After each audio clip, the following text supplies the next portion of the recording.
I'm going to show you how to convert a H9 globe to a H8 globe. Other than the wattage difference, a H8 is 35 watts. They're mostly used as fog lights, and this H9 that I've got is 65 watts, which came out of a high beam socket. Headlights are usually 55 to 60 watts. They can be H9 as well. This one in particular is a high beam. Now, one of the big differences is the actual mounting. The H9 has this wider metal tab here, and the way I dealt with that was I just got a pair of pliers. You can use any other sort of cutting tool and just cut that little groove out, and that fits perfectly into the mounting of the H8.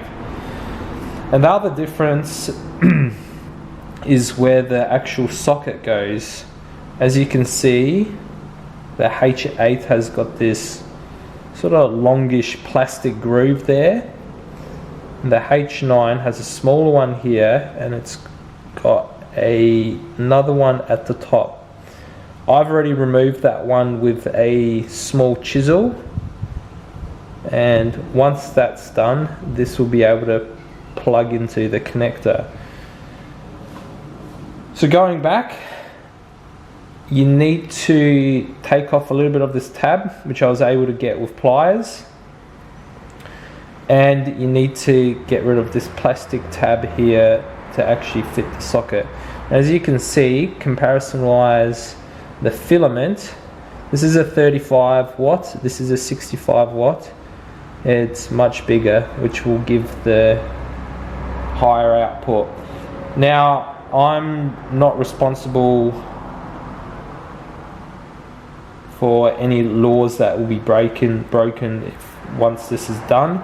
This is just a hack how to make these two globes compatible, and I'm sure there's places in the world where fog lights are used, and having a little bit of a brighter globe might help in some situations. To finish off the video, here's a